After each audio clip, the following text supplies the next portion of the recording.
Hey, how are you doing out there, you sports fans? Hope everything is doing well. We're going to wait till we get some more people on board, but I think you guys kind of have an idea of who we are and what we do and so forth. And to my left, I have. Dr. Latasha Blanton, the Real South Africa Travel and Tourism. I hope you guys are having a wonderful Sunday. Mhm. If this is your first time, welcome. If it's not your first time, please make sure to like, share, and get others to subscribe. Yeah. This is cool. I'm so sorry, guys. We don't do a lot of personal lives like we normally do, but we're going to pick that up because we want you guys to be part of what we're doing. Because obviously, this is like a grassroots movement. And if you are new to our channel, we truly appreciate you guys who actually subscribe to our channel. I know we do have a lot of subscribers, but I think most of the people that are watching are not subscribed.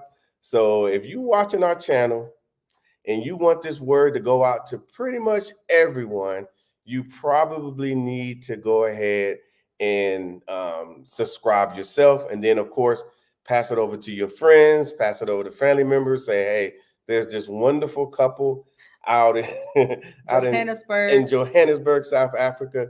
We've been here for roughly 6 years. So some of you guys know the story, but we've been here roughly 6 years full time, living here every day.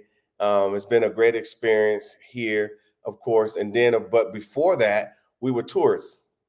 Okay, let me tell you what I mean by tourists. We didn't have any residency here. We didn't live here. We didn't pretend that we lived here. We didn't. We just wasn't here. We just came as a tourist. We came and enjoyed South Africa. We took a good look at it. We learned. We figured out what it was. What else did we do? We got involved with the people. We learned how things work. We understood processes and what it would take if we were going to live here. And we developed relationships and networked and Yeah. made sure we had everything, all together before we definitely pulled the trigger. And then eventually in 2018, after a lot of planning and a lot of preparation, we did our due diligence, and then we decided to move to South Africa. Yeah, it was interesting. It was actually fun. It was very fun just going through the process of coming here on a regular basis. If you guys saw my previous passport, you would be like, "Dang, how many times did you come to South Africa?" All of it. He Yeah. came all of it. He came all of it. That's all I have to say. He came all of it. Oh, you make it sound like you wasn't here. I'm just saying, I feel like Okay, here we go. I feel like this is just my own personal opinion. I feel like he left me a lot of times, and I'm saying that because he would be watching ticket prices because this was the time when SA Airways had a direct flight. Mhm. And it was very easy, and he could leave at like 9 or 10 o'clock at night and get here the next morning. And he would be like on a Monday, like watching ticket prices and tell me on Tuesday he's leaving Thursday. Like, I'm running the clinic, I'm running Yeah. a whole facility. I can't just upload. I had to have a little bit of preparation, but this dude, Well, he was out. yeah, and but I was the one that actually, I'm not gonna say discovered South Africa because I wasn't the discoverer of South You Africa. weren't? I was not. I Oh, was absolutely not. I actually came here and I was a government employee, a W-2 earner for the government. I was U.S. Secret Service for many years. Some of you guys already know that. Some of you guys will be shocked, but yes, I was for many years. I was in my 30s. My 30s, I think. Yeah, yeah. yeah, Ooh, yeah. that was a Yeah, long yeah. I time was in my ago. 30s, and I came here to South Africa in 2010. It was during the World Cup, and the current president, who's president now, used to be the vice president. Some of you guys might not know that, but anyway, he used to be the vice president. So we came here during World Cup, and I'm trying to tell you guys, South Africa put on a show. If you don't know, if you've never been here, you got the opportunity to come, but they don't do anything small. They just don't. So when we got here, I was impressed. I was impressed about how the presentation was, how many people were here, the amount of people was here. It was ridiculous. Basically, the whole world was here, and the World Cup was held in different parts of South Africa and so forth. So it was interesting to see how they was able to pull off a successful event that lasted more than just Super Bowl weekend.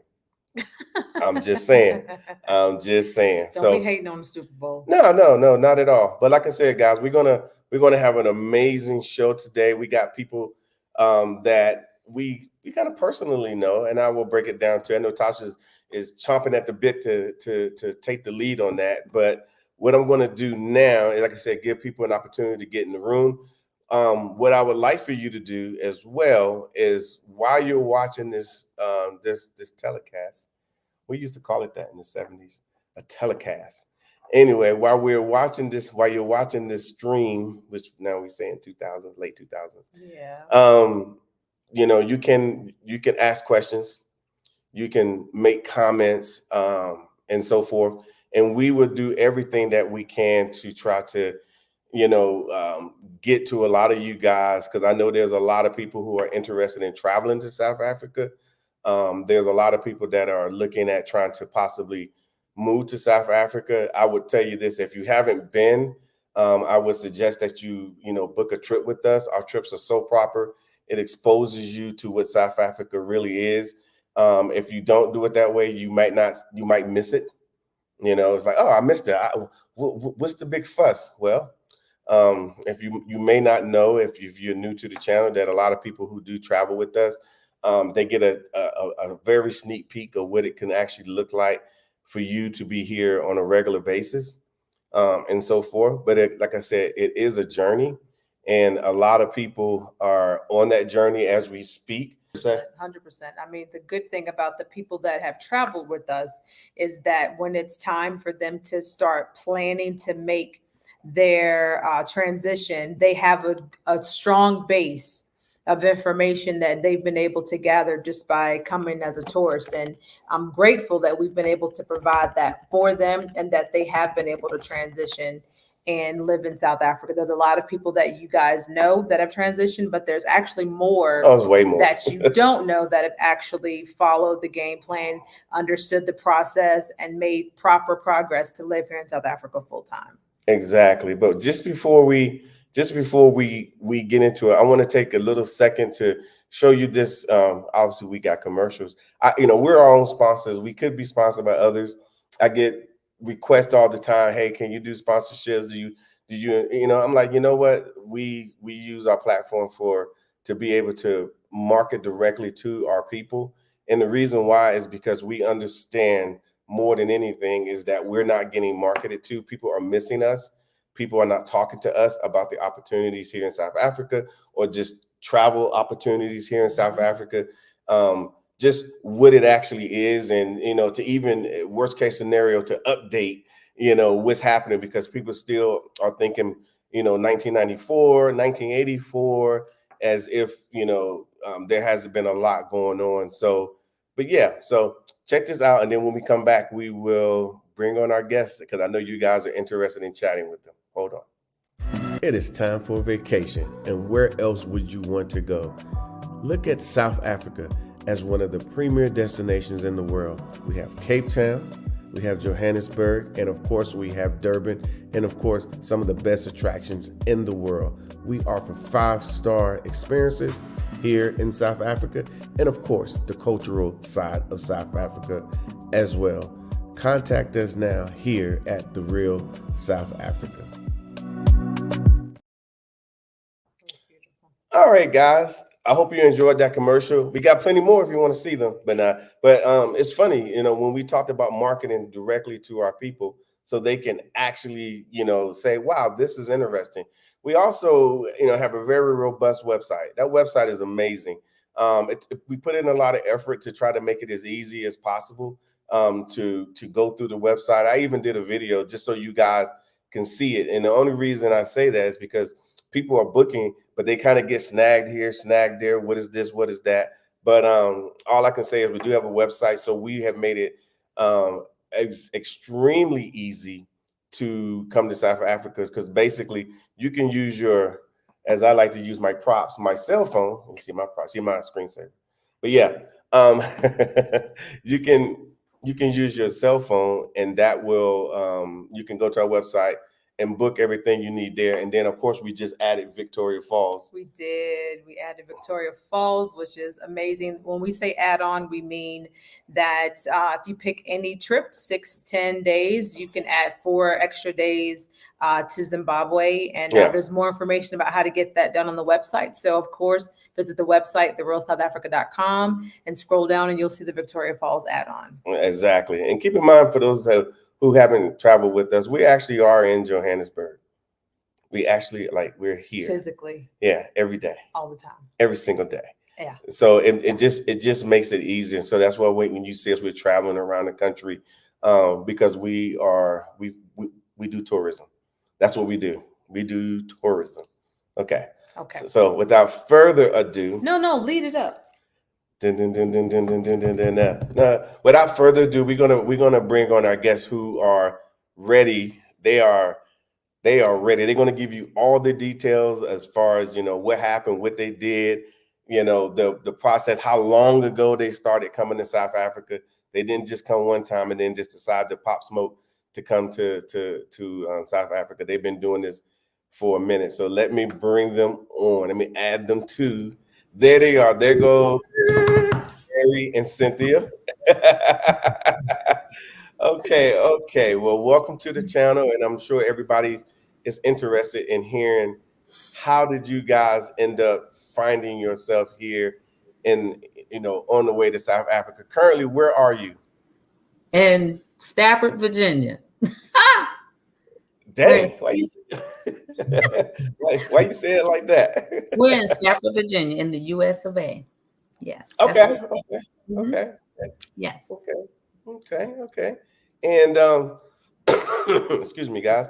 The big question is, why are you guys coming to South Africa this time, not as a tourist, but as a resident?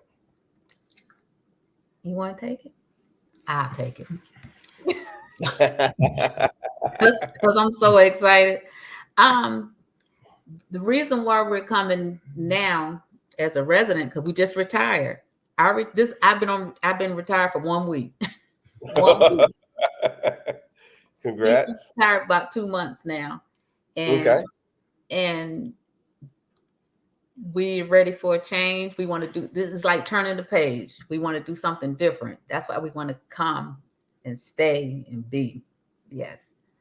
That's why we're determined to come there. Yes. So start back at the beginning and just give us a little bit of history about your first visit that led you up to right now, because I'm sure it wasn't just flash to bang like Mark said. So give us a little bit about your first visit and how the thought came to this is something we could do. All right. First of all, thank you guys for having us here on your channel. It's a channel, yeah, channel. So our telecast. Yes, we have to go back to when was your first? We're not related yet. We're not related yet. We are. It's okay. Yeah. All right. Okay. When was the first time you visit there, Mark? Man, I don't even remember what year that was. 2020. Well, when you first came? When I came in 2010, but I think you guys came in 2014. No. They came in 2016. No, 16. But you asked us to go all the way back to start. What would draw us to that interest? 2011. Yeah. It was 2010 for me. And I have to say, and that's why I said I have to go all the way back to when you first went, because watching you going back and forth, I'm like, why is he going back and forth? What is it he's telling us? He's showing, the excitement of hearing that you've been going back and forth and this and that and that. I'm like, okay, he's been going back and forth and Tasha's been going back and forth. Let's find out for ourselves. Why, for ourselves, what is so exciting about why he's going back and forth. So, going down to 2016, we made a decision. Myself, my wife, and my mom, we said, okay, we're going to go over there and see for ourselves. Mm-hmm. So we went 2016. That was the first time we went. Okay. And not having any expectation of what we was going to find and everything else. So when we got there, the first day, it was like it was just a breath of fresh air going for the first time being in South Africa. Now, I've been to other parts of Africa, but I've never been to South Africa, and it was just an eye opener. And I'm like, okay, we seeing now why he is so excited about this. So after a couple of days roaming around, going through things and everything else, I think the most exciting part is seeing my mother's excitement and how relaxed she was moving about and making friends and meeting people and talking and eating. It's just, after that we said, we're coming back. It was that feeling that says we will be back. We don't know when exactly, but we will be back. It was that I said, now we see why they are coming back and forth. So that was our first of many times visiting. Yes. So I'm sorry, go ahead. I'm sorry. So I have the memory in my head of when we were taking you guys to look at properties on one of your visits. So Cindy, I want you to tell the story about when it sunk in that this was going to be the plan. Well, I think by then that was like our second or third visit. And we was enjoying ourselves the whole time that we've been going back and forth, just like the third time. So now we was going to go see some property. And this was a condo townhouse. Yeah, apartment type. Yeah. So we're walking through, and our mouth was just like, are you kidding me? This is beautiful. Then you said the price. And then we're like, what? Let me get some pockets now. And so then, I don't know if it hit us at the same time, but if you remember, we went and sat on the deck, and we was like, what we doing wrong? What's going on? We're missing it. We're missing something. I think then it hit us to try to figure out how can we make this permanent. How can we make this permanent to come over here? Because we knew retirement was coming up soon. I think then it was like maybe 4 or 5 years. Retirement was coming up, so we was trying to prepare. Like, are we gonna make this real, or we just caught up in the ambiance of it all? But no, it was still there. It was still that feeling of like, wow, we need to be. So that's awesome. Yeah, it's hard to wash it off once you've been here and you saw it for yourself, and you got put in spaces where you can actually see yourself. I know some people, they go on vacation and they see nice things and they're like, oh, that was cool for vacation. Then they go back home to their work. Right. They show the pictures and whatnot, but then to actually, like, 2 weeks later, you've been back and you still talking about it. 3 weeks later, you're still talking about it, and you're still recapping it in your mind. It's something that is hard to wash away. So that's why I see why people are always, are looking at the option of moving to South Africa, and you guys saw it yourself, and that's what happened to you. Right. And we started being like you. Every time somebody say hello, well, let me tell you about Africa. Let me tell you, it's been a long coming journey. It didn't happen overnight. We first had to take a trip. So we always say, and we certainly love it. We love it. We brought the kids there. The kids the kids been. They know that they were happy for us that we were making this decision once our retirement had came, and they realized that hey, it's y'all time now. We done did all we can do for you. It's time for us to go. It's on us now. So some of the most exciting. What just happened? All right, guys, we lost them, but we're going to get them back. Yes. And I think hold up.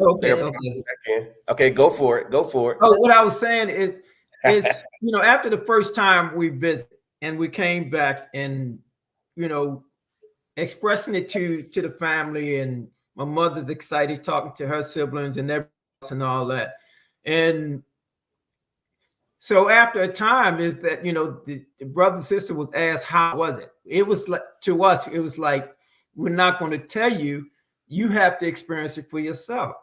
So the second time remember the first time it was just us three. The second time we brought other brothers and sisters and in-laws and everything else. So, and every time that we have visited there, we took a large. All right, guys, we're going to obviously get them back. I truly apologize, but hey, when you leaving America, they be trying to stop you. Okay. So one wants to see, why is it so exciting for us to go?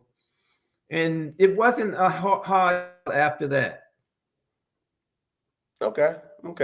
So I can, let me ask you this, because I know a lot of people saying, okay, man, they're retiring or they retired and whatnot. Well, let me ask you two questions. First thing is, why don't you tell them like your professional career? What did you, now that it's behind you, what did you guys do professionally? I mean, I know what it is, but let the people know what you've done over all these years since you retired. Can you hear me? Having trouble. Can you hear me? Often caused by. I can hear you. Plug into the router. Oh, into the router. No, I can hear you. I'm gonna take your system and do that. I can hear you. So, okay. So this is what we're gonna do. Are y'all ready? Can you hear me? okay. Hey man. Everybody stay tuned. There we go. It was good. Okay, unmute the mic. Yeah. Okay, let me unmute the mic. Can y'all hear me? Yes. Okay. Okay, great. Because this is going to be a great story. So people stay tuned. Even if we have any technical difficulties, stay tuned. Could you let everybody know, since you guys are retired, what is your professional background? What have y'all done? Let's start off. We both retired military. Okay. We both served in the United States Army. After retirement, we both went over to the federal government, and we retired from the federal government after 20 years of peace. I spent 24 years in the Army. She spent 20. Yeah. Okay.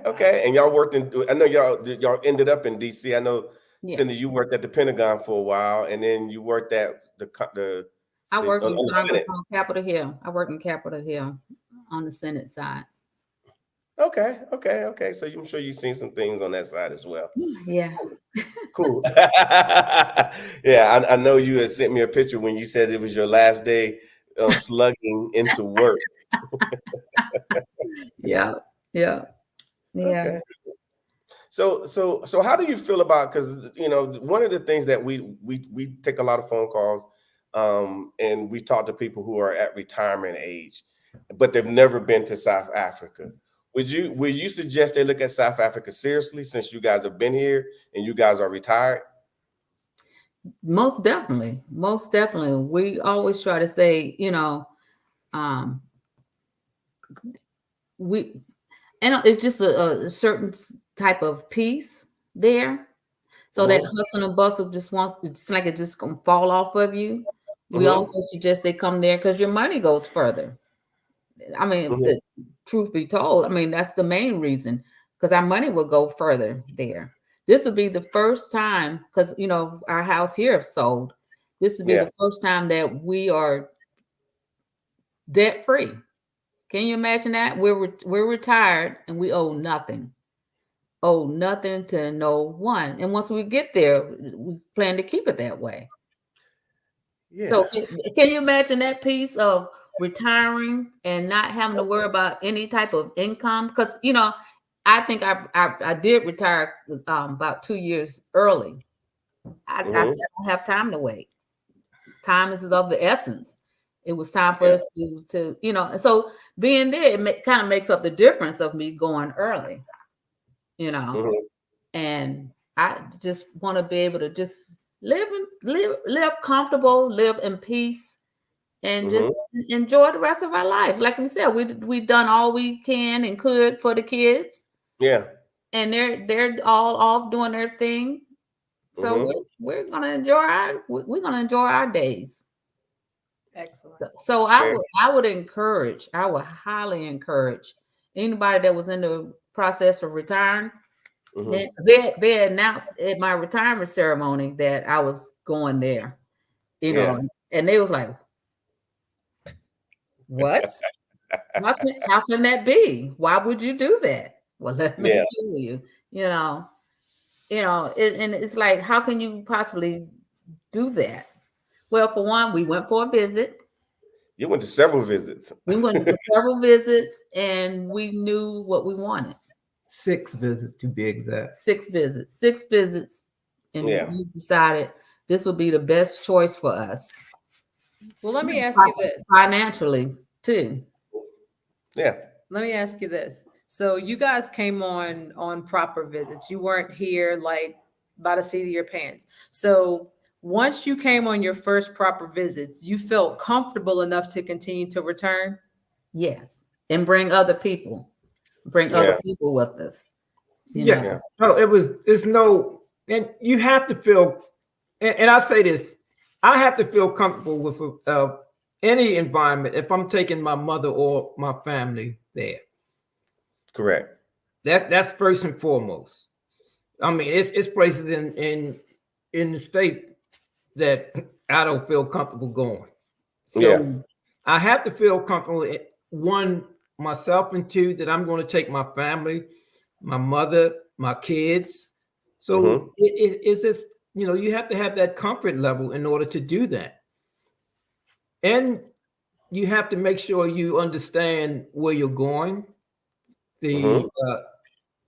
where you're going at, understand the culture, understand the laws, the rules, because everywhere you go, it's rules and laws that you have to abide by. Yeah. Mm-hmm. Yeah. Right. And then, coming through your company, the Real South Africa, it made it so much easier for us to, maneuver around. Now that we've been there 6 times, but those first couple of times, we felt good knowing that, okay, we're lead us around, let us know what we can and cannot do. And, Mm-hmm. we felt more comfortable that way of trying to learn the area first. Yeah. I would say too that I think over that time you guys, you started understanding who South Africans are as Mm-hmm. people. Right. Even though we are compatible in a lot of ways, we have a lot of little differences that are differences. But you guys, over a period of time, spending weeks at a time, you guys picked up on it, and it's easy to adapt to. Definitely, for one, and then of course, just understanding the culture and just seeing how things are. I think you guys never felt like you were just walking around another American city. I think you understood you guys. No. Yeah, exactly. Can you explain it? Well, I mean, just for two, I got two examples. Going to Tasha's in Rosebank. Mm-hmm. Every single time that we've come back there, the manager there, she runs up to me like she just saw me last week. You're bad. You're bad. And we hug and we chit chat and catch up. What? Yeah. That's unusual. The second thing is the last time we brought his mother there, she wasn't feeling well one night. She Mm-hmm. wanted some soup. We walked down to one of the restaurants and they said, no, we don't have soup. And so I'm like, okay, thank you. I was going to walk out. She said, no. After I explained to her, I said, oh, because my mother-in-law is looking for some soup. She's not feeling well. Let me make you something. So she made up this concoction of soup and said, here, give this to mommy. And I was like, how much is that? And she said, no, for mommy. And I was like, what? We don't have soup, but let me make you some. Yeah. You can't never walk into Chili's and say that. No. No. The answer is no. No is no. So stuff like that is another reason why we like, oh, this is where we need to be. Because they care for people. They care for each other. As soon as I said his mother, she was like, well, hold up. Yeah, that matters. Let's take care of mommy. She said she went back there and she made something and said, "Here, just take it, give it to her." Yeah. I was like, "Good gracious." Yeah, so stuff like that, it means a lot. And you don't get that here. Yeah. Well, let me ask you this: as far as and that's a great story because I didn't even know that, but I know there's a lot of things that happen that obviously I don't have privy to.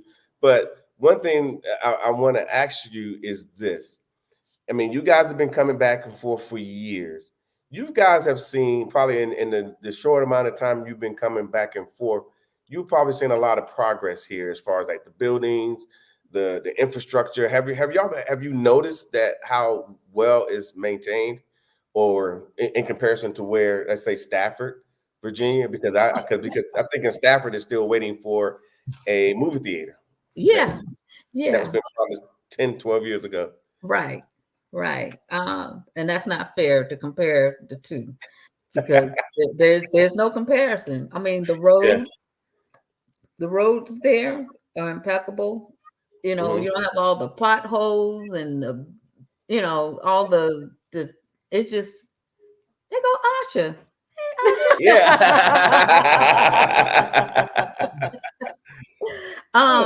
No, there's no comparison from here to there. You know, even the malls is incredible. I mean, everything there is seen more new. Everything is new and fresh, and it's. I mean, you can't say Stafford. I wouldn't put. I'll say Johannesburg. Their infrastructure is better than some in the States. I don't think you can go there have a need for as if you Wi-Fi or internet or just the infrastructure. Period. They got some of the, to me, beautiful infrastructure. The architect there, the buildings, the street. It is. Yeah, I mean, it's spectacular. It really is. They take a backseat to nobody. Yeah. Okay. And then, of course, the people are amazing here. Obviously, you guys run across, and I tell people all the time, because, I understand that we have this way of thinking in the U.S. We're very guarded, especially as Black people.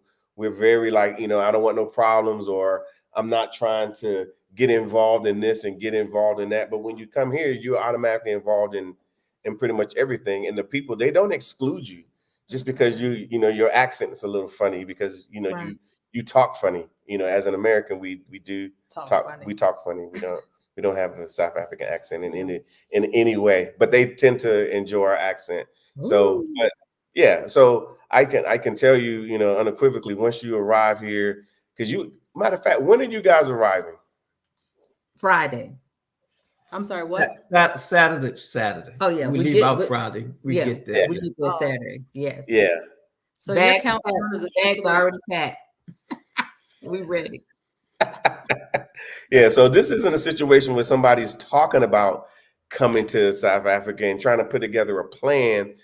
Over the years, they took advantage of that time to put together that plan and to put something in motion. And then in the meanwhile, they use that time to get to know South Africa, get to know the people and, the terrain and just the cultures. And so, I mean, to me, honestly, that's what I was doing. And that's what we was doing the whole time. Because when we came in 2011, I was actually looking at pictures from 2018 or no 2015 or 14, one of those years, because we came so many times when we started looking at homes, because we was like, we're looking at homes, and it was incredible. And so that's why we try to make it available to the people that are coming, especially through our real estate tour, because when people come on that real estate tour, it motivates. Oh my God, it motivates. And obviously you guys saw property.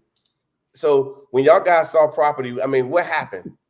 What happened? Talk to me.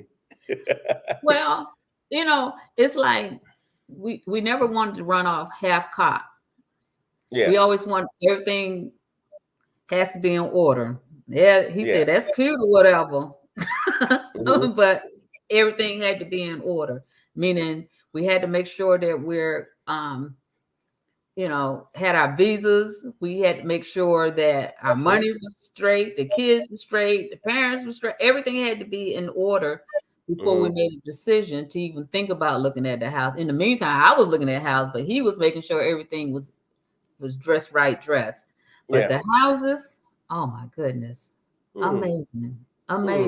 You know, when I came home, the first time we went in that gray house, that big old gray house, I was like, oh my goodness. Yeah. I come home like this old raggedy shack. I want this old raggedy house. Yeah. And I have a very nice house. Yes, you do. I had a very nice house. Right. A couple days but later. the whole infrastructure, all the stuff that I dreamt about in my lifetime that I would like to have. How they say the dream home. I thought I was in the dream home. No. Them houses there, some dream homes. I mean, beautiful, beautiful home. And with, you know, the whole balconies off your bedroom, you know, that stuff you see in LA with rich millionaires. And now this is being afforded to us. Yeah. Wow. I would like to think I'm a more strategic type planner. Yeah. So I don't, you know, it's that seeing those homes is wonderful and exciting, but it's like you had to, you know, you see her excited and you have to bring her in and say, yeah, that's great. But this is how we want to obtain this. And this is what we're going to do. And this is how we're going to do it. We're not going to jump the gun. We're going to do it simultaneously. We're going to make our plan. And which is, I would say our plan was we planned years ago to do it. But we didn't really start putting everything into motion until about 2 years ago to make sure all the credit cards is paid off. Make sure this is aligned. This is, you know, we're going to look at these homes.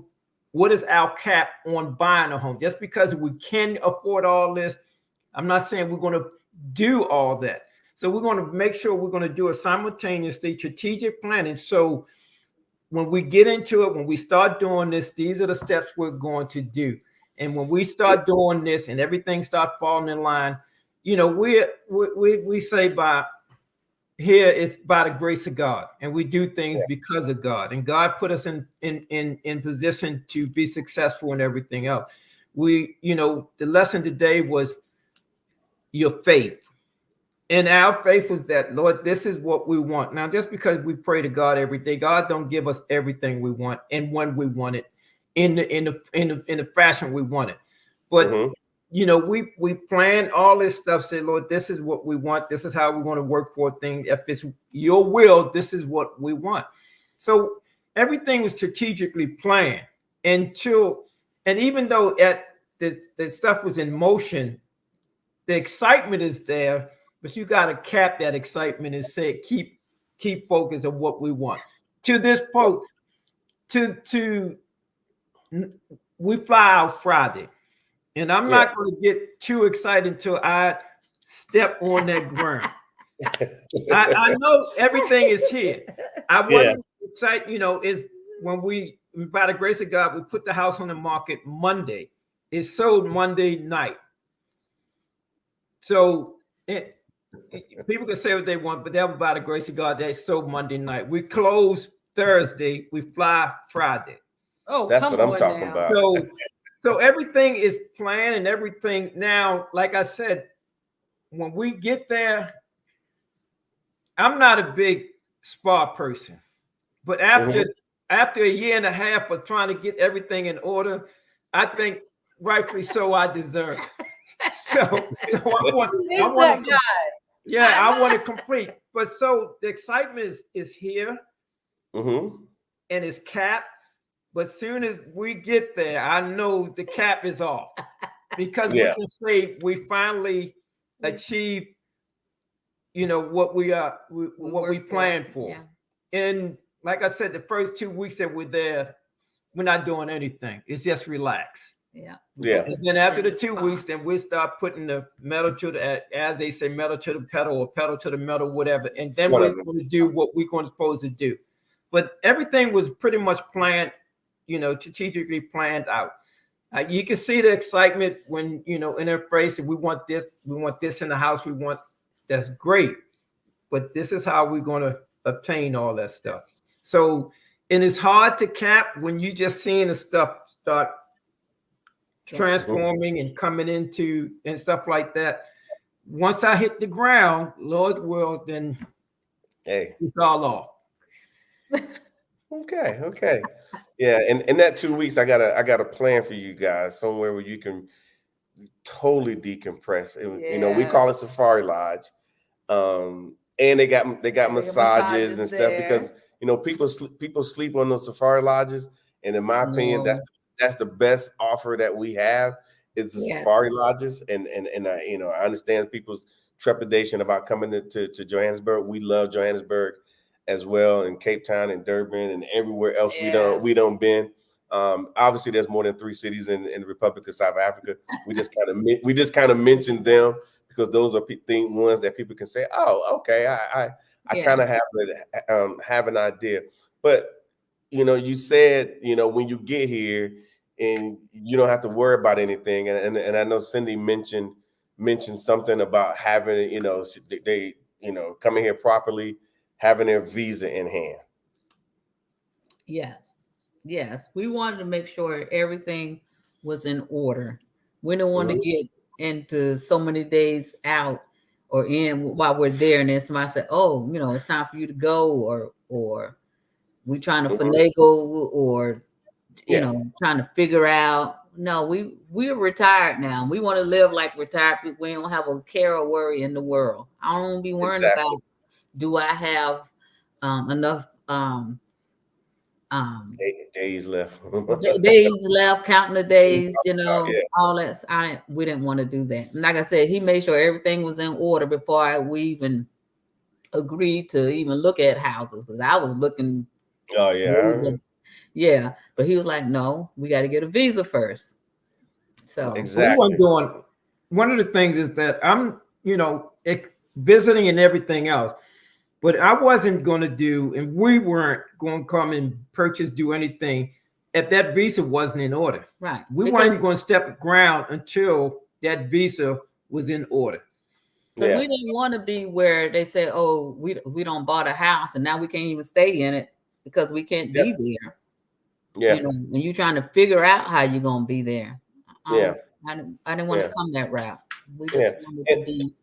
You know, because we've seen we met people who's there now who have their houses and they followed the instructions and the rules and the guidelines, and they seem to be doing really well, Miss Asha. You know, I want to live like Asha. Every time I see a picture, I want to be with Asha. She is living her best life. Yes, that's my girl there. I want to live just like Asha. Yeah. Do it when I want to, how I want to, and when I want to. Amen. Yeah, and if you don't want to, don't. And nobody's judging you or whatever the case may be. But yeah, we do recommend that, you know, like I said, we obviously assisted you guys when it was time for, you know, you guys to say, hey, I'm ready, and we got in there and got in the game with you. Yeah. And got you sorted out. And there's been many others that's done came before you guys that are here properly, and they're sorted out. And that's what we're saying. We know we wanted to make sure it was done properly. You know, I don't think we could have got to the embassy without going through you guys to try to at least give me the guide on how to get there. You know, we just wanted to make sure that we was doing it right. Because even sitting there in the embassy, they were turning people around at the all. Yep. Oh yeah. Yep. You know, we have to. You know, I could take this time and say we thank you guys. As we used to say back in the neighborhood, a bunch of lot. We thank you guys because it was your guidance and your the information that you passed on to us, and the step-by-step process of doing things and how to do things and when to do things, and that we follow. When I say we follow, because you know, and I know she get tired. I said, call Mark, ask him this. Or ask him this. Well, you called him. I said, well, give him a call. You got his number. Call him. I wanted to make sure we were doing it correctly. Yeah. So we thank you very much for that. Thank God for you guys and the leadership and all the guidance y'all pass out to not just us, but many people that come to you guys. Well, we appreciate it. Let's say we do the best we can. I remember, and I tell this story every once in a while. When I was an Army recruiter 1,000 years ago, it was literally back in, I think I became an Army recruiter in 1996. And I came home after training, and my mom said, Mark, help our people. And I knew exactly what she meant.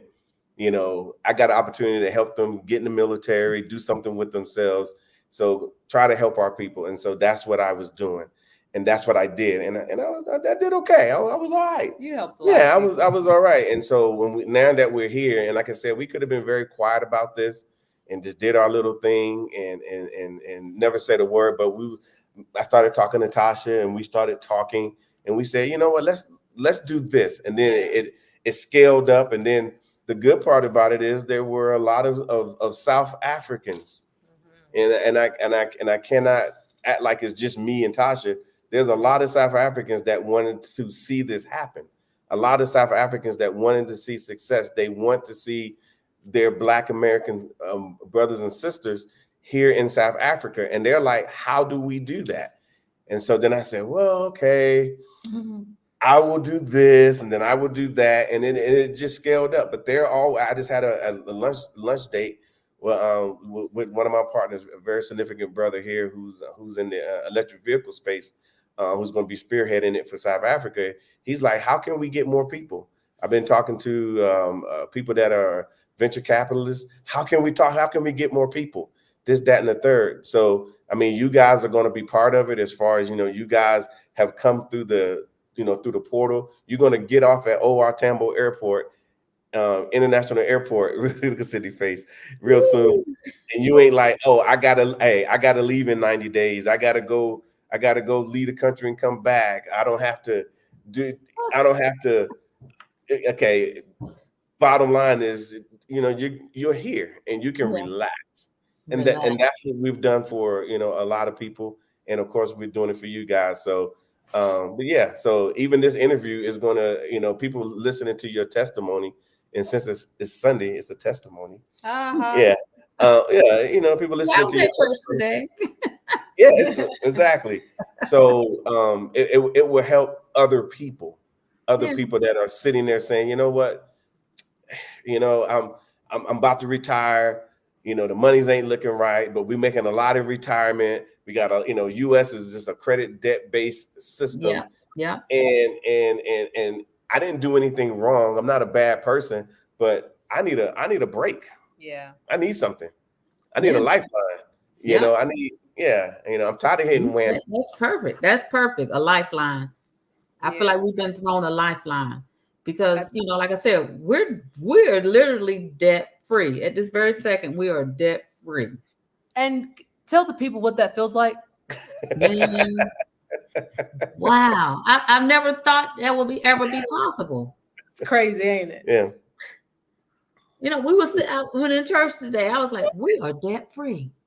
Wow. Golly, can you believe this?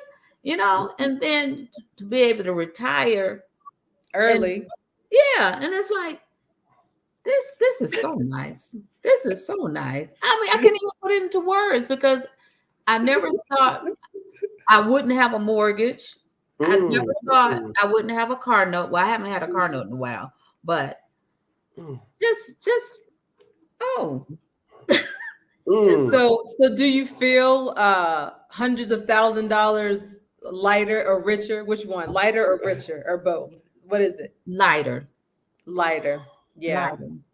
Yeah. It does something to you when you don't have any debt. So you don't talk from experience, huh? I'm talking from experience. I understand. Girl, this feels so good. So now you know why we was hurrying up trying to get over here. It's like you need to feel that. Every time somebody come to the house during the process of getting it ready to sell, they're like, "Oh, y'all really leaving?" They come back a couple weeks, another room empty. Y'all for real? Y'all get ready to go? And now they're like, "Y'all leaving?" No, I'm gonna send them an email. We're gone. Yeah. Now, do you think you're going to cry the entire trip because you're leaving and because you're arriving? Yeah. Because crying because we're leaving, because we do have family here, we do have our kids here, but they're in good hands. They've been trained to take care of each other. Yeah, they've been taught to take care of each other. Yeah. So and then just the relief of being there, coming there, is gonna be, whoo. It's gonna be good. It's gonna be good. It's gonna be good. Okay. Yeah. So that would another thing is that by us leaving, it pushed them to do for themselves. Yeah. They don't have their lifeline or their parents there. They got to do it. They have to count on each other. Yeah. So that's, I think one thing we will miss every summer is the smaller grandkids that come down to the pool all the time. Mm-hmm. When they came down, we used to always have them the summertime, or even a couple of times during the summer. They come down. I think that's all they came down for, just to get in the pool. Yeah. Not because granddad, grandma. It was the pool. But it was just now when the last, I think it was September, when we closed the pool up for the year. It was just sad just saying, we said the pool gonna be closed. And Bella said, well, you're gonna have a new one, right? I said, yeah, and your mother gotta get y'all over there to visit her. Now she won't hesitate to come. Getting her mother on that plane is gonna be another thing. So I think it would be the grandkids more so. And it was, I think the other day, my brother Mitchell came through, and my sister-in-law and the nieces, because they, we always had family functions there from the first time we went to the last time. And he was taking my niece to school, and he said, we got to come through for the very last time to see the house. It was because that's where all entertainment, all the fun, and all those things right there, you miss, and you hold to it, because all the the things that we did with the family and everything else. That's what you'll miss. That's right there. You would miss just the family things like that. But you're picking up. But the excitement part is when we get there. Yeah. So it is a mix. It is a mixed feeling with that. And I say for me, because we have a large family. Y'all know that. So that I will miss that. But they also have invitations to come over there. Mm-hmm. Yeah. And they know that. So and a lot of them have. A lot of people have come. So let me ask you this. So let's just suppose for a moment that let's say you came, like your first trip, because you remember your first trip, and then after that you just picked up and moved. I mean, do you think you would be in this position that you're in now, or would you feel like you would be just taking on too much of a burden to try to just jump up and move? The opposite word you said, just pick up and move. Yes. I didn't hear planning. I didn't hear organizing. I just heard just pick up and move. But that doesn't. You pick up and move unless you really plan for that pick up and move. You probably be putting yourself at harm's way, as far as financially and everything else, that you're not ready for. You just can't pick up and move and have no plan on the other side once you land there. You put yourself in, I think, harm's way financially and everything else, because you really didn't give your time enough to adjust, understand, look after what it's going to take to be there. Just picking up and move, unless you plan that. At some point, I wouldn't advise. Yeah. I think we're in the same position. We feel the same way, and that's why and like I said, for us, we like to, I don't know, what it is, but we always keep saying, because I'm not going to advise something that I didn't do. And how or even when we put people in places and put them in hotels and you're going here, you're going there throughout the country, 10 times out of 10, we've already been there. we go. We don't, like, for example, we just added Zimbabwe, Vic Falls to our itinerary, right? Keep in mind that I'll be honest with you, we've been asked about 15 times over the last 5 years to add Vic Falls, not just from customers, but from people in Zimbabwe. And we're like, no, we're not doing it because I don't know what's happening there until just recently. I said, okay, great offer came, amongst other offers, and we went and we saw it for ourselves. We stayed there. We ate the food. We touched all the touch points. And if it wasn't what it's supposed to be, we wouldn't be offering Zimbabwe. But now that we touched all the points, we had a chance to see it and whatever, we can actually and feel confident in offering Victoria Falls. But that's the same thing with you guys. You guys came, you touched it, you ate the food, you did all the stuff, you spent all the time, you met the people. And so somebody's going to ask you, I'm going to ask you now, somebody's going to say, but what about the culture shock? How can you have culture shock if you used these last 5 years to get acquainted with South Africa? No, because, like I said, every time I come back to Rosebank, I go to my spot and my girl is there waiting on me. Because we see each other. I know her. We talk, Yeah. So that's your girl. That's my girl, I can't wait to get there. Oh, for breakfast. I think the culture shock you get is you didn't realize how wonderful the place is. Yeah. When you get there, that's the culture shock. You get say, wow. Yeah, this is I didn't anticipate this, and case in point is that Lynn, you know how Lynn is. Yeah. Sure. when she came the first time, Lynn is, but after a day or two, anytime Lynn said, wow, I enjoyed this, I'm okay. Mm-hmm. We did 5-star Lynn. That's it. When you can get her to say that and enjoy it, like, you don't have to say anything else. Yeah. 5-star Lynn. Yeah. That's a good one. I like that. 5-star Lynn. Yeah.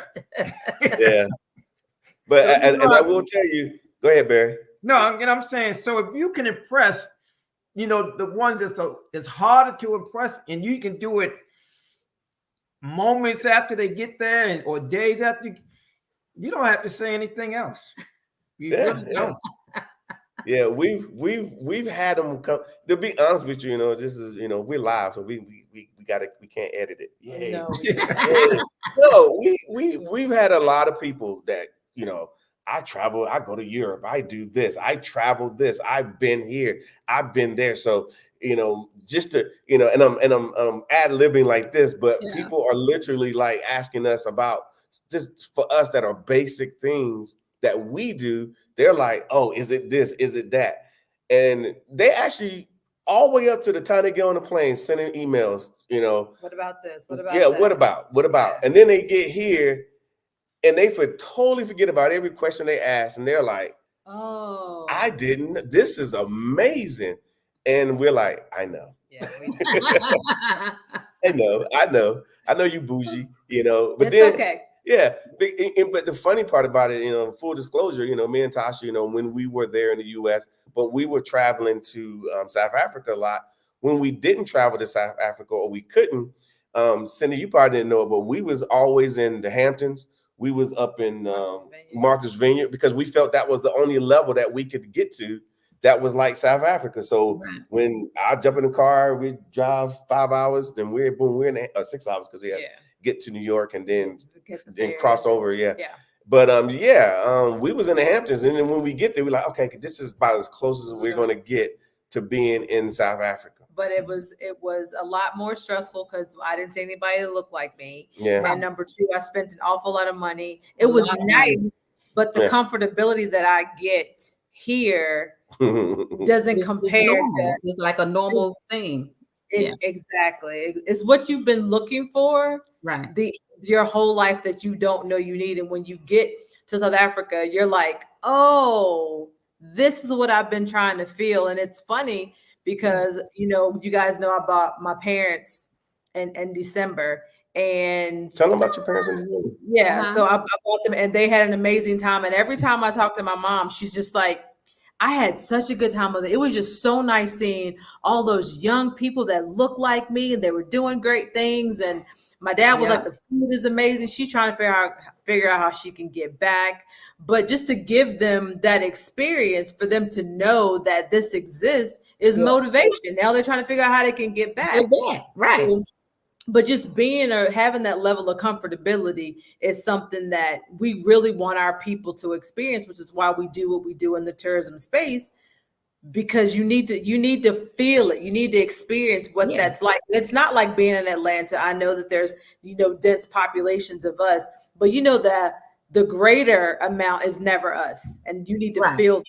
So that's why we like South Africa so much. Right.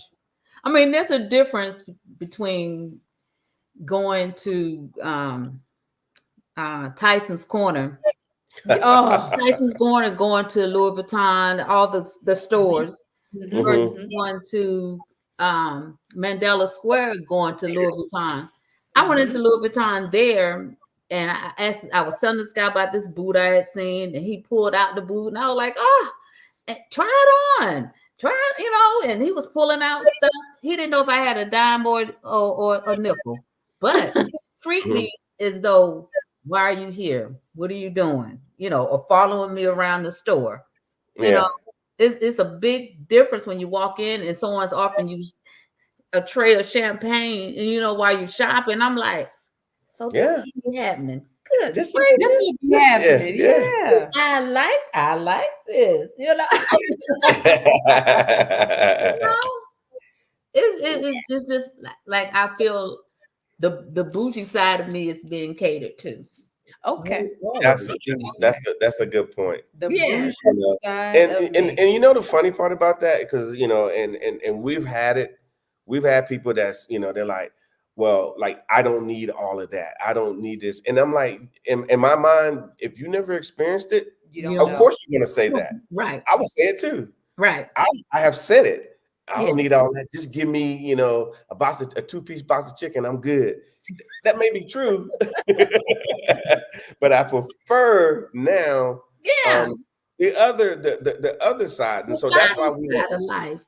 Yeah. So that's why on our trips we do everything. I mean, we don't skimp. I don't say, okay, oh well, we'll just take this off and no. And I'm very quick to say, well, then maybe you need to travel with someone else, because the people that come with us, I mean, I want them to expect what they expect, even if they don't even know it. And then I think almost 100% of the time, people like, you guys over delivered. I didn't think it was going to be like this, and which is good. So I would say, just like you said, Cynthia, about, people who retire, even those that, obviously you both retired military, even those retired military people need to be looking at South Africa as an option, right, Barry? I agree. I do agree. Yeah. I think they need to, have other options. Look into it. At least, I always tell, when I'm talking to people, I'm like, visit. Don't close your mind to taking a visit. Visit. Instead of going to here or there, go there and see. And if you get there, you don't like it, okay, at least you went out there and you tried it. Yeah. But don't close your mind, that this and that. No, visit first. Because they find it so easy to go to the European countries. You say I'm going to Germany or Paris or wherever. It's like, oh, okay, yeah, great. If I say I'm going to Africa, South Africa, they like, ooh. Why are you doing that? Not realizing how fantastic it is to be there and cheaper. Yeah. Let me take a time out and say hi, Janila, and thank you for calling me main mom. And you better come back. Yes, I do my very best for you guys. Kisses. Yes. Sorry, people. We bring a lot of people to South Africa, and sometimes they show up on this, and sometimes I used to see my inbox. But anyway, she calls me main mom, which I absolutely love. I love it. Let me say this before, is that I'm always talking to my siblings about visiting and all this and all that. So, you know, I was talking to Mitchell, who's, you know, traveling that distance is he's not even going to think about it. Yeah. He mentioned to me, he said he looked at the real South Africa and now he watch it. Right there. Yeah. Right there, just alone that he's watching it and he's considering. He doesn't have to go right now, but he's considering. Yeah, exactly. Yeah. That's it. Is a plus that Small he's step. watching. He said, keep popping up on my phone and all. I'm like, so that's a plus. And I told him, I said, okay, that you know. So we got a few more that I'm they're coming working on to visit. Listen, I'm gonna say this and then I'm gonna be done. You say you got a few more you're working on. Now, I have lived here for 6 years. I've been coming for the last 13. My sister, I've been talking about South Africa since 2011. Again, I've been living here for 6 years. She just got her passport last week. Yeah, now she's ready. Now she's talking about coming. But until that point, it took all of that time just to get her to get the passport. And now she's ready to come. So the point is, you're right. It takes a little bit. It takes time. It takes time. So we're not rushing anybody. Just their time will come. South Africa will be here. Yeah. It will be here. It's not waiting for you, but it'll be here. Yeah. We're still gonna be eating. We're still gonna be partying. We're still gonna be doing our thing. Still gonna be living a nice lifestyle while you're deciding if you want the same. Right. And like you used to tell us, I'm not gonna convince you. You'll see. No. I gave up. I literally, I was like, you know what? Y'all will figure it out. Yeah. Y'all will figure it out. And the good part about it is, I will say this, and for another group of people, we do bring a lot of people who bring their parents. I know Barry is fortunate enough to bring his mom twice, right? Right. Twice, yeah. He brought her twice, and she enjoyed it. I was fortunate enough to bring our mom to South Africa, and I'm trying to tell you, until the day it ended for her, she literally talked about South Africa. You remember, Cindy? Yeah. She loved it. She loved it. Yeah. And she always talked about how, they just treated me so nice. I felt like a queen. Yeah. And she was. Trust me, I was there. I was watching over her, and then it got to the point to where they wouldn't even let me watch over. They were like, Mark, we got her. And they walked her everywhere, took her, they did everything, made sure it was time to eat. That obviously she's the elder, so they gave her food first. And I'm like, do I get to eat? And they were like, you sit over there. I was still Americanized. And on that note, on being Americanized, I think people need to use this time, especially when they come to South Africa, and it's going to feel so comfortable. It's going to feel so familiar. But this isn't America. This is just not America. This is South Africa, their own country. And these people that you're going to run across, all these people, they went through a lot to make this country what it is. This isn't Disney in reference to, they just built it. And no, they did a lot. And so I respect it because I'm with them every day. Yeah. And I hear these stories. So like, even when you guys have come before, like, for example, you mentioned Tasha's restaurant and you dropping tips, and we look at it as a small thing, but it's not a small thing to be able to come as tourists. And now you're going to be spending a lot of that hard-earned retirement money here in the Republic of South Africa. And, you might not directly, grant a job, but trust me, jobs are going to be created. Things are going to happen. Ultimately, you're going to buy your house. You're going to have somebody, assist you in certain areas in your house. Those are jobs, right? That are well needed here in this country. And unfortunately, however you want to look at it, that's one of the biggest reasons why we got into the tourism space, because, like in the States, we watched the State of the Union address. And of course, the president gets up and talks about certain topics and things. Mm-hmm. Here, they talked about tourism. Like the second or third thing they bring up, like in America, is always some war or something that they're talking about.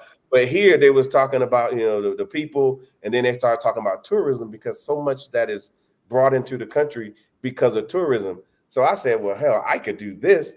And so we've spearheaded a lot of stuff to help bring tourists to South Africa. So I do appreciate everyone that's come, even if you didn't come through the real South Africa.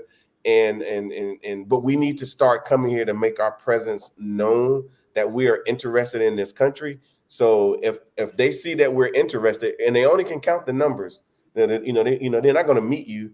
I can tell you that my interactions with their State Department and things like that, they're interested in doing something, but obviously the numbers are going to have to bear out at some point. I think, Cindy, you saw me in a high level meeting. I think I had you Skyped in, and so the conversation is ongoing. But eventually, we're all going to be in the same space at some point. So that's just the way I see it. Because a lot of us, you got that passport and you got that visa, you can come this way. But most Americans don't realize that most South Africans that you meet can't come to America. America has like a little block. I'm being kind, and they have a little block where they can't just take their passport, land in JFK or Dulles or Atlanta, and just get off the plane, show their passport, and keep it moving. So it's going to be up to us to actually start this. So all those years of experience that you have doing all the things that you've already done, the South Africans are looking for that from you guys, and anybody who comes. Skills. Yeah, that's what they're looking for. And by the way, you can get a massage at the same time. Okay. Yeah, absolutely. All you got, look, you're ready, Cindy. Tell me if you want an all day or not. That's all I need to know. All day. Yes, ma'am. All the day long. I ain't hit that one yet. Not all day. Okay. I'm all day. You can just leave me there and come back in the morning. So let me ask you this. So obviously you're comfortable with your decision, obviously, because you sold your house. I would say, it's gone. And whatnot.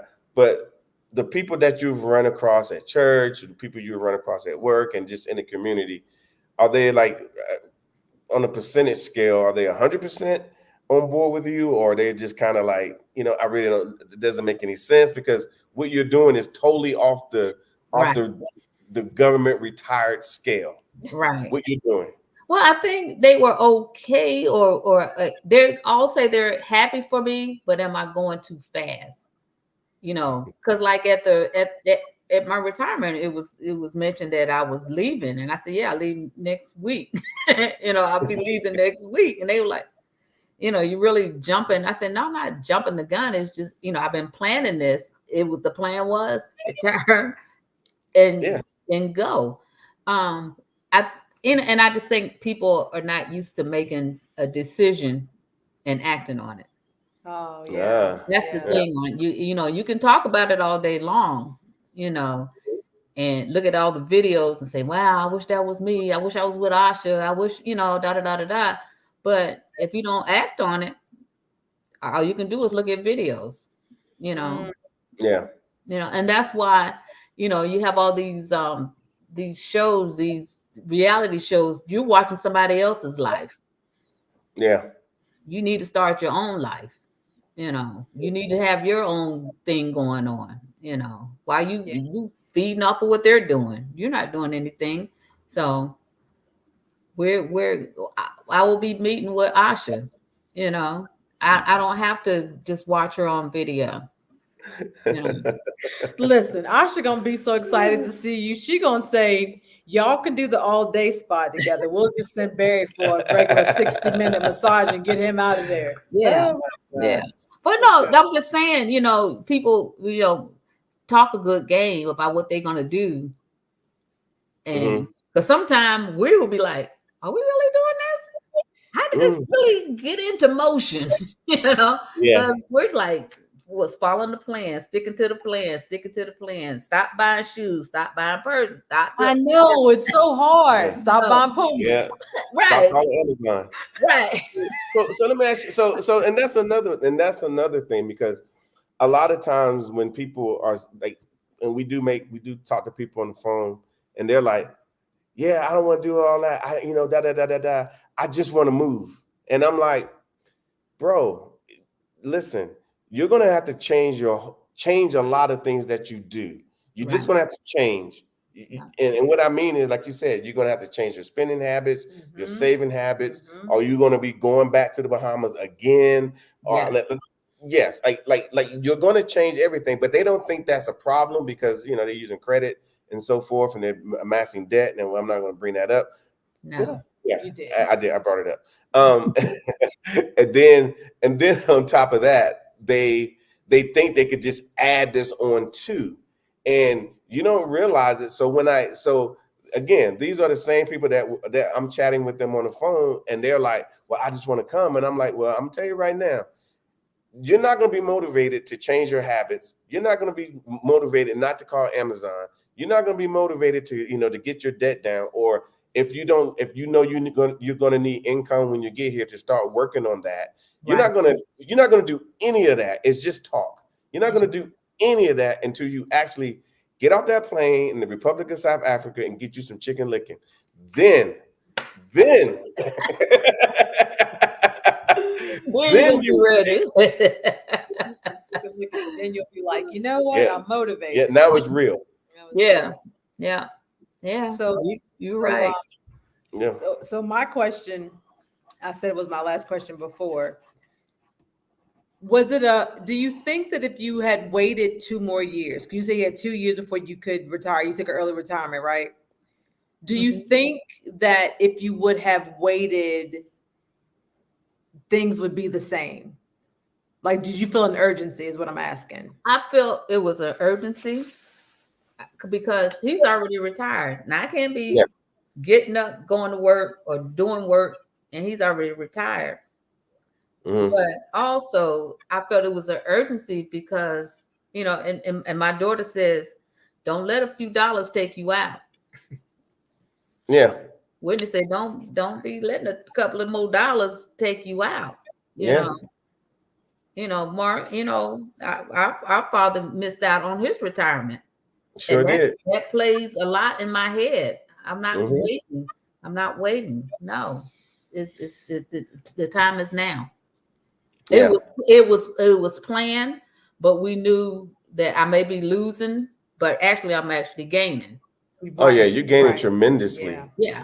And just the peace of mind aspect overall, because I remember having a conversation with you many years ago, and I know you was like I know you was, how can I say, I know you believe with that how we were living and how we was doing, and you saw us working before, had our companies and our Secret Service flying all over the earth everywhere and whatnot, and then you saw that I was comfortable. I got here, I was super comfortable, and now you're about to experience. So I'm literally, I told Tasha, I said, I'm just going to sit back and I'm going to watch and just watch it happen. It's going to be awesome. Watch it happen. Just like Asha and the Hearts and many others that I've seen come here, and they're trying to, okay, I got to do this. I got to do this. Even Asha, I got to do this. I got to do this. And then eventually it turned into a echo. Yeah. I mean, it's like a distant memory. And then now, so when you say get up, go do what I want to do, I'm very happy for all of them that's came here and found their way. They're still going to be who they are, as a person. I remember even with the Hearts, I told them, I said, because they were church members, they were going to church. I think they was pretty heavy in the church and whatnot. They never said it, but then eventually they did. And then I said, oh, well, then you're going to ultimately find you a new church home. You're going to be doing these things, so forth and so forth. And then, of course, it's, I ain't going to be doing all that. And then as time went on, because they've been for a little while now they're like, found a church. They found a church home. They got people. They're doing their thing. Asha's doing her thing. And other people who come are doing their thing. People who came with us or they got their kids and they're doing their thing. And they're finding their own people. And they're being integrated into the bigger collective. So, and I said all that to say is that it's really because some people call and ask, well, I just want to be around all the Americans. And I'm like, most of the Americans are spread out doing their own thing. They're literally doing their own thing. because the South Africans are like, we're the same. Like, why are you making it different? Like why are you separating yourself? And that's something that obviously I think you guys will not separate yourselves from the South Africans. You know what I'm saying? Mm-hmm. But at the same time, I think you're going to find that everything that you're looking for, as far as beyond what you already know, the South Africans have all that, and they're going to show you. They have all of it. A lot of the stuff that we've learned was 2011, 12, 13, 14, 2015, learning from South Africans. And so when I would go home to Virginia, Stafford, Virginia, it was like it was nobody talking to me. No. Everybody was just working and couldn't have a good conversation. I'm like, there was no social life. There was like, yeah, it was painful. It was different. And so that's why when Tasha said, well, Mark is always trying to go to South Africa, because I get here and everybody's like, oh, you're back. Let's get together. Let's talk. They're not talking about problems. They're not talking about all this craziness. They were just happy people across the board. And I said, I want to be one of the happy people. I want to be one of the cool kids. So that was the only way that I could do it, was to actually get my us in order, just like Barry, just like Barry did. Yeah. I did the exact same thing. I just made sure that we have everything in order. And even when people travel with us, they don't realize it, but I'm behind everything, making sure that everything is going the way it's supposed to go. Yeah. And people are like, wow, I didn't have to do anything. And I'm like, I know, that so you can basically count on this. But I think at the end of the day that you guys are going to ultimately find you, a nice pack of people. It could be some Americans, it could be South Africans, could be Zimbabwean, could be from somebody from Zambia, could be good somebody people. That's all. I don't care what they are, just good people. Yep. Good, solid people. That's it. Yeah, and you get to choose. Yeah, that's the good part. 22 years. Yeah. So I would say this, and here's the funny part. Over all the years that you guys have been living, you guys have been living a long time. This is probably the very first time you get an opportunity to choose where you want to live. This is the first time. Yes. You get to choose it. Yeah. The other time we've been in the military, Andrew. Yeah. Or you got a job that you tied to and you have to be there. I remember. Yeah. Yeah. Somebody asked me, my friend today asked me, hey, your old job, did you ever think about going back?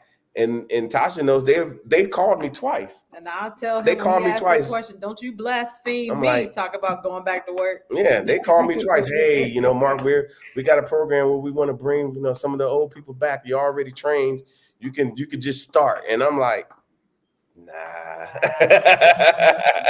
There's no dollar amount attached to that. Yeah, ever change that. Because of where I am. So I'm looking forward to you guys getting where we are. As far as, like you said, that's just the first part when you start saying, the freedom, the people, and then the debt thing. Yeah. It's pretty nice. It's nice. Yeah, it is. I'm excited they're coming.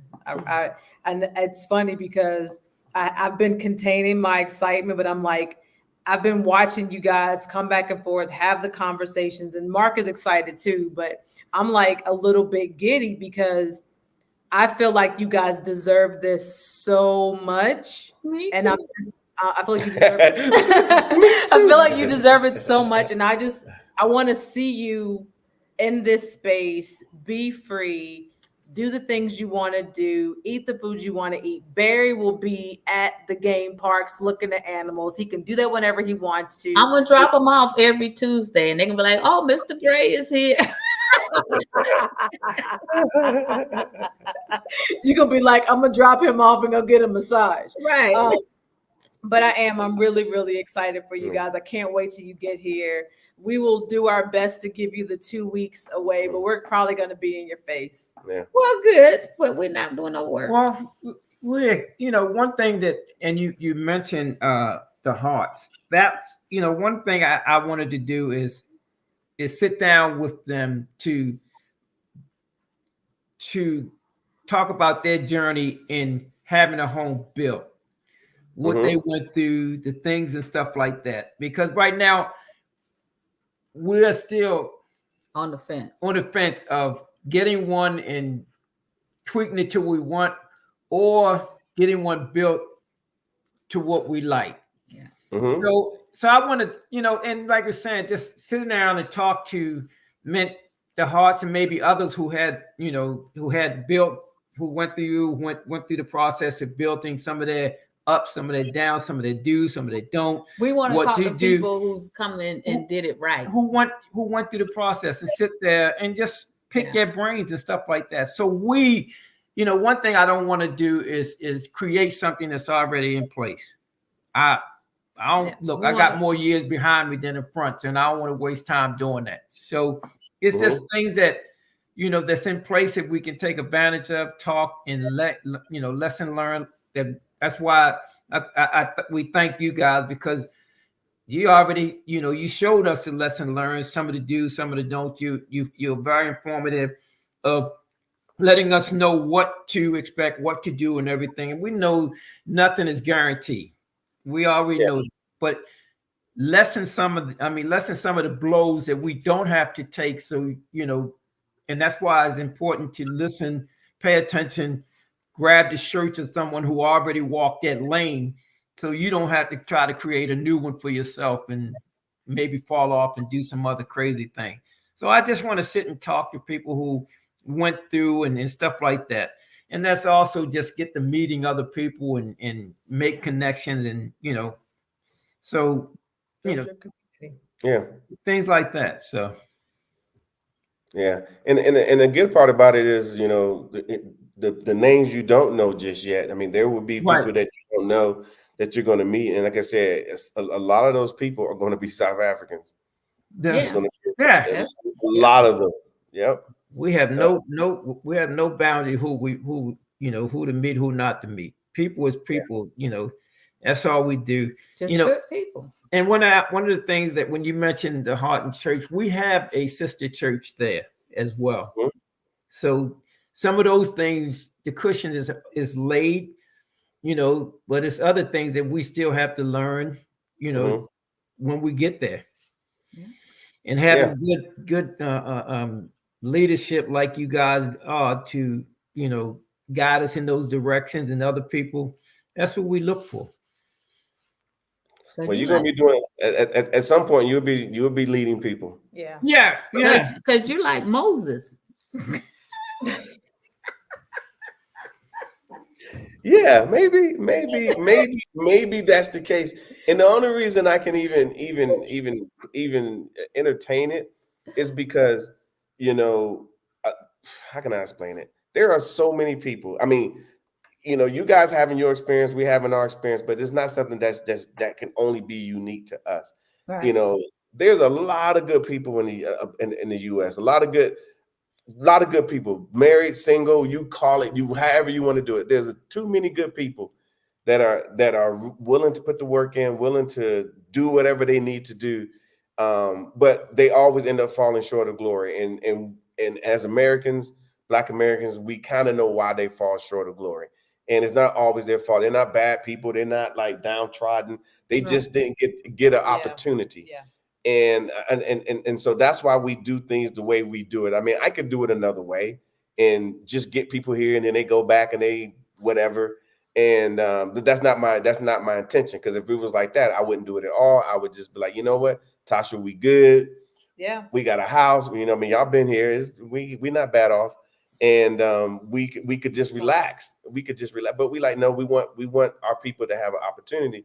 And the biggest reason, what the number one reason is because when we run across South Africans, they're like, where are the other African Americans? Yeah. Where are they? We want to meet them. We want to talk to them. And then, of course, they're consistently listening to our content as far as our music, our movies, they're waiting for the next, what's that movie with the Will Smith and Martin Lawrence? Bad Boys. They waiting for the next Bad Boy just like we are, so they feel like they know us, but they never meet us. They always end up meeting, our counterparts, or they meet some Asian people who they don't consume their content. They don't know them.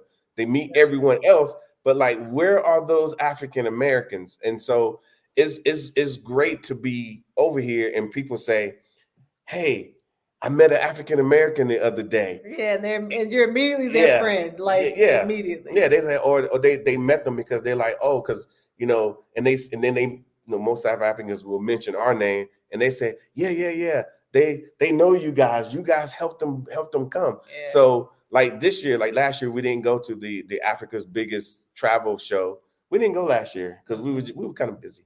Yeah, get busy. But this year we're going. Yeah. And we're gonna do some things, and so see if we can expand this, because most South Africans who are watching this don't realize that most Americans don't hear about South Africa. Did y'all ever hear about South Africa outside of what we were doing? No. Cindy? No. Only on a bad note. Yeah. Nobody knows. No. And it's but everybody else knows, and they come in numbers. Well, I wouldn't say that they didn't know South Africa. South Africa wasn't being advertised as a place to go. Yeah. Mm-hmm. So I'm not going to, and certain things that you did hear about South Africa, it have been something negatives or whatever it is, but South Africa was not a destination. It wasn't advertised as a destination, before then. But that doesn't say that when we're at the airport. Again? That doesn't say that when we're at the airport. What's that? That they don't know this is a destination. I'm saying to us. Yeah. But for them, they be at the airport strong. I'm talking about to African Americans. I'm not saying to license them, because, like I said, when I thought we was in the wrong line. Because when we went to, I think when we were one of the groups that we brought, my cousin Lonnie, when we it was in New Jersey, and I said, watch when we load the plane to go to South Africa. He said, what you mean? I said, just watch. And so when it was time to load, I said, who do you see? He said, I see what you're talking about, cuz. He said, all I see, he said, all of us is just in this group. He said, everybody else is white. I said, that's what I'm talking about. That's what I mean by advertisement and all this other stuff, is that they're flocked there.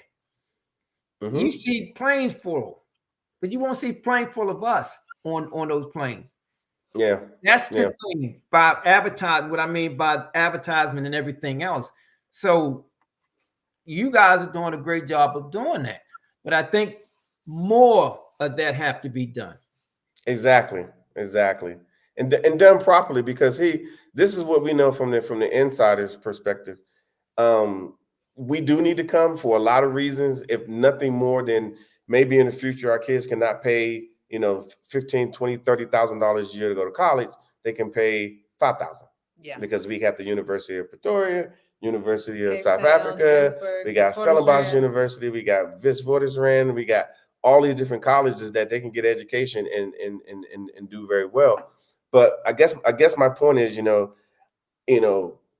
people want, even in here in South Africa, because we get a lot of South Africans that reach out to us and say, well, is South Africa tourism helping us? We've had a lot of conversation with South Africa tourism, a lot of them in some time ago.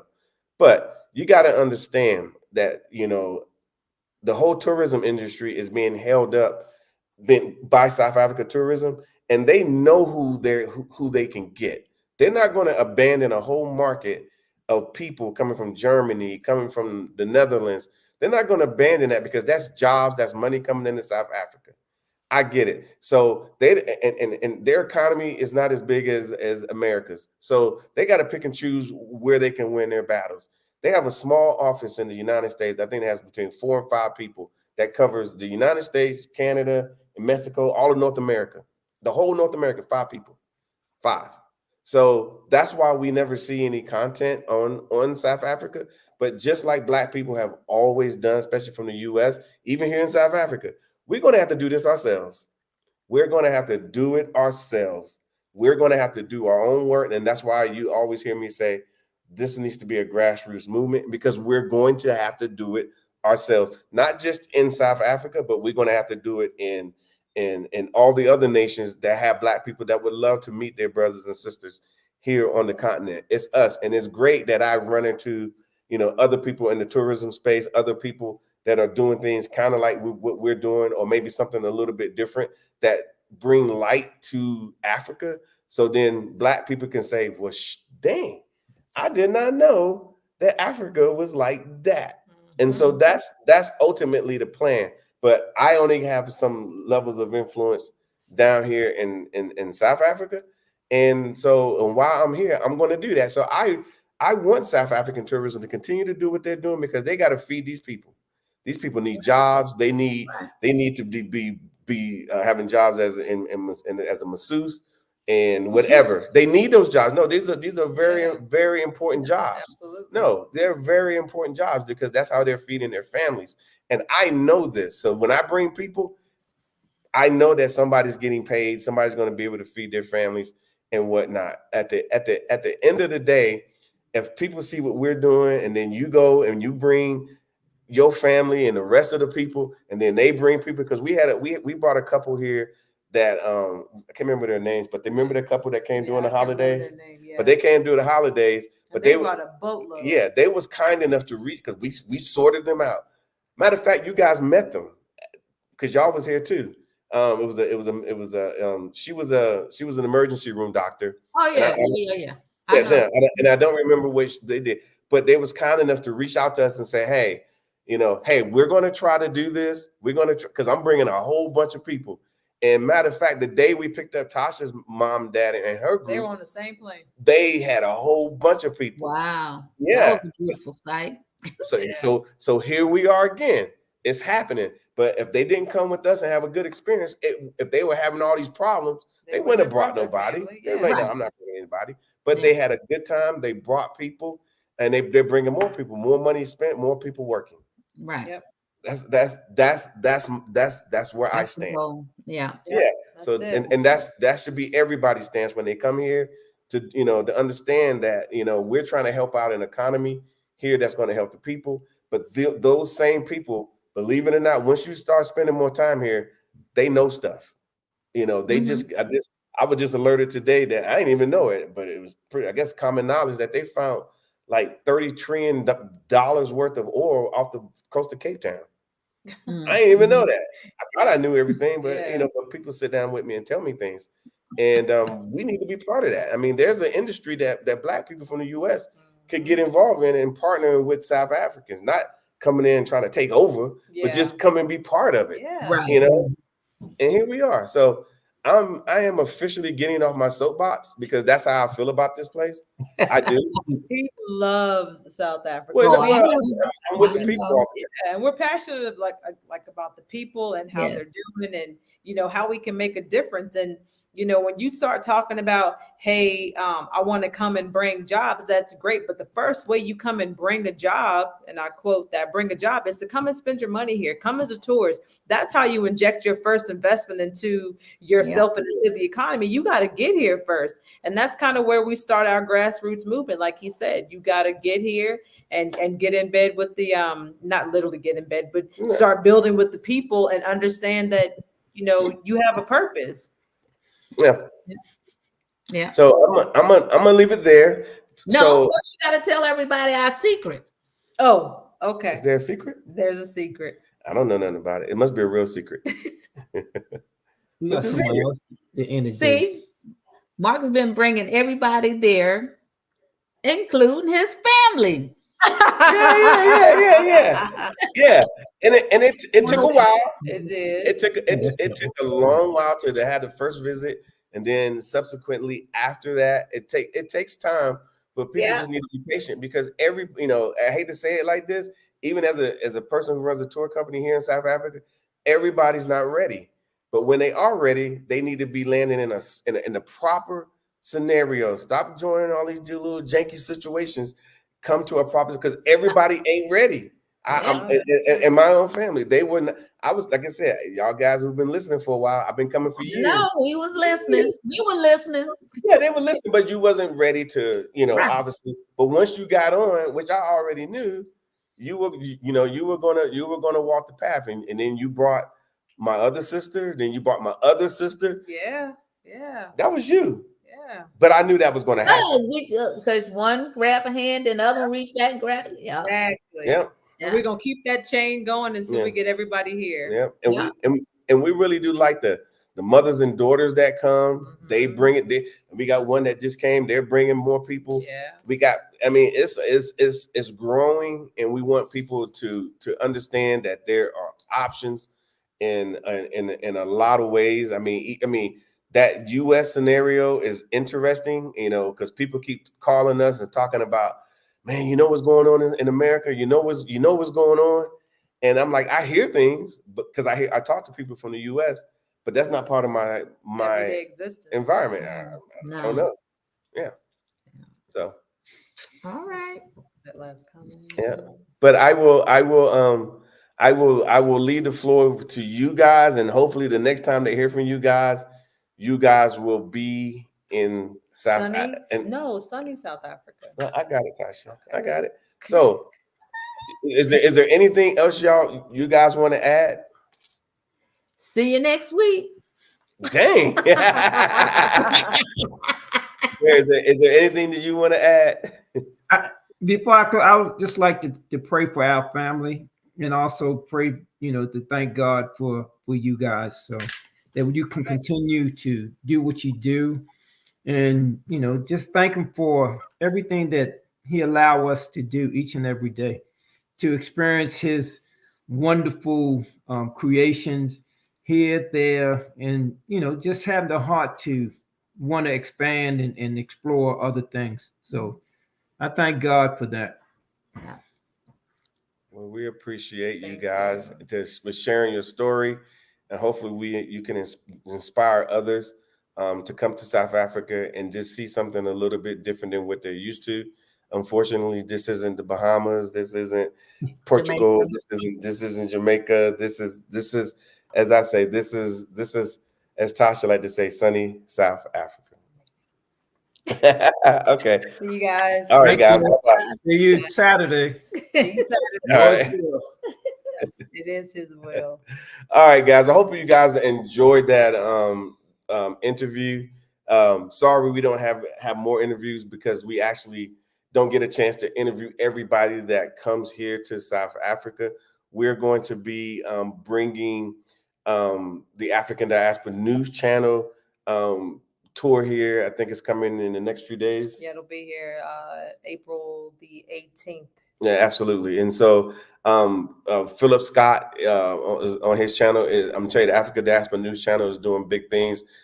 He's expanding. He's covering a lot of stuff that we need to be talking about, things that we need to know here in Africa, and of course what's going on in Black America. So I would say they do have a app. It's called the African Diaspora News Channel app. You can go to the Play Store, which I don't deal with, but I do have an iPhone, so I can go to the iOS store, download it, and just go ahead, because there's content that he puts on there that he doesn't put anywhere else. But we really appreciate you guys. And of course, we have trips to South Africa. Keep in mind that you do not have to, what's the word I want to say?